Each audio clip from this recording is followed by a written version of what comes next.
চলো হাই, আমি তনুশ্রী চলে এসেছি নতুন একটা মিনি ব্লগ নিয়ে। দেখতেই পাচ্ছ আমার দিদি রেডি হয়ে বসে আছে। আমার দিদিকে বললাম একটু হাতটা নাড়িয়ে হাই করে দে। তো আমরা যাচ্ছিলাম একটা জায়গায়। চলো আমি রেডি হয়ে নিই। তো রেডি হতে যাচ্ছিলাম। তো আমার মামাম আগের থেকেই রেডি হয়ে গেছিলো। ও রেডি হয়ে এখন যাচ্ছিল সাজুগুজু করতে। অলরেডি অনেকটাই সাজ হয়েছিল, যেহেতু আমরা ঘুরতে মানে যাচ্ছিলাম একটা নিমন্ত্রণ বাড়িতে। তো সেই জন্য একটু লিপস্টিক পরে নিচ্ছিল, বারবার ধরে লিপস্টিক ঘষছিল বারবার ঠোঁটের মধ্যে। তো ওকে বলা হচ্ছিল যে বেশি লিপস্টিক পরতে না। আর আমার দিদি ওকে দেখেই যাচ্ছিল যে ও কী করছে। তো দেখে নাও, ওকে আমার মা বারবার ধরে বলছিল বলে খুব রেগেও যাচ্ছিল বারবার ধরে। তো চলো আমি চলে আসলাম রেডি হয়ে। তারপর দেখে নাও চুল আঁচড়ে নিচ্ছি, কেন প্রচুর পরিমাণে আমার চুলে জট পড়ে যায়, যেহেতু একটু বড় হয়ে গেছে আমার চুলটা, দেখতেই পাচ্ছ। তো চুলটা আঁচড়ে নিচ্ছিলাম ভালো করে। চুলটা আঁচড়ে এবার চলে আসলাম, চুলটা বেঁধেও নিয়েছিলাম। তো বেঁধে নেওয়ার পর একটা ময়শ্চারাইজার ক্রিম লাগাচ্ছিলাম, যেহেতু আমার খুবই ড্রাই স্কিন, রাস্তায় বেরালে খুব সমস্যা হয়, খুব টান দেয় মুখটার মধ্যে। সেই কারণে আমি যখনই যেখানে বেরাই না কেন এই ময়শ্চারাইজার ক্রিমটা আমি কিন্তু ইউজ করি। আর খুব ভালো ন্যাচারাল একটা ময়শ্চারাইজ ক্রিম।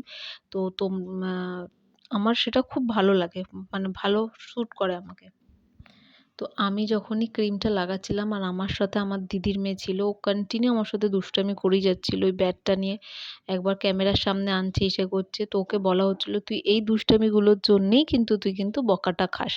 তো কথাও একদমই শোনে না, ও সবসময় দুষ্টামি করতেই থাকে। আমার চুলটা বারবার দেখতেই পাচ্ছ, বারবার চুলটা আমার খুলে যাচ্ছিলো, ঠিকঠাক সেট হচ্ছিল না চুলটা।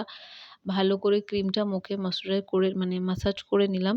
তো চলো আমরা রেডি হয়ে গেছি, বেরিয়ে পড়েছিলাম। মাঝে এবার লিপস্টিকও পরেছি, সেটার আর আমি তুলিনি ভিডিও। দেখতে পাচ্ছ আমার দিদি আসছিল এখানে। তো আমরা রেডি হয়ে বেরিয়ে গেছি। আমরা কোথায় যাচ্ছি, কি করছি অবশ্যই তোমাদের সাথে শেয়ার করব, যার জন্য আমি ভিডিওটা করা। দেখতেই পাচ্ছ চলে এসেছি, আমরা রেডি হয়ে বাইরে বেরিয়ে গেছি। তো রেডি হয়ে আমি ছিলাম, দিদির মেয়ে ছিল আর আমার দিদি ছিল, আমরা ছিলাম ৩ জনে বেরিয়ে গেছি। তো কোথায় যাচ্ছি তোমাদেরকে আর সাসপেন্সে রাখবো না, বলে দিই। যাচ্ছিলাম পাশেই আমার দাদা মাসি বাড়ি আছে, তো তাদেরই ছাদ ঢালাই হচ্ছিল, তো সেখানে আমাদের নিমন্ত্রণ ছিল। দেখতেই পাচ্ছ চলে এসেছি একদম পাশে আমার মাসি বাড়ি, যেখানে একদমই কাছে, পাশেই একদম একটুখানি এগালেই ওদের পুরো দেখতে পাচ্ছ মিস্ত্রিরা কাজ করছে, পুরো ভর্তি মিস্ত্রি, যেহেতু ঢালাই চলছিল, ঢালাই মেশিন ছিল। তা গেলাম, এই আমার বৌদি ছিল, বৌদির সাথে দেখা হলো। বৌদি বললো আসো ঘরে বসো। তো দেখে নাও পুরো দাদাদেরই বাড়িতে হচ্ছিল, তার মধ্যে প্রচুর বৃষ্টি হচ্ছিল, যার জন্য পুরো একদম কাদা কাদা হয়েছিল বাড়ির জায়গাটা। তো দেখতেই পাচ্ছ চলে গেলাম এরকম, যেহেতু বৌদিদের পরপর দুটো বাড়ি, ও সেই জন্য মাঝখানটা এরকম একটা ছোট্ট গলির মতন হয়ে গেছিলো, ঢুকে গিয়েছিলাম। তো সেখানে এক জামাইবু খাওয়া দাওয়া করছিলেন, আমরা সবাই বসেছিলাম খাটের মধ্যে। বৌদি বলল বসো, তো আমরা সবাই বসেছিলাম। এখানে বাচ্চা পার্টি ছিল, সবাই ছিল। এগুলো হচ্ছে সব আমার দিদির মেয়েরা। তো আমার মাম্মামও ছিল ওখানটা বসা। এটা ছিল আমার দাদার মেয়ে, ঠিক আছে।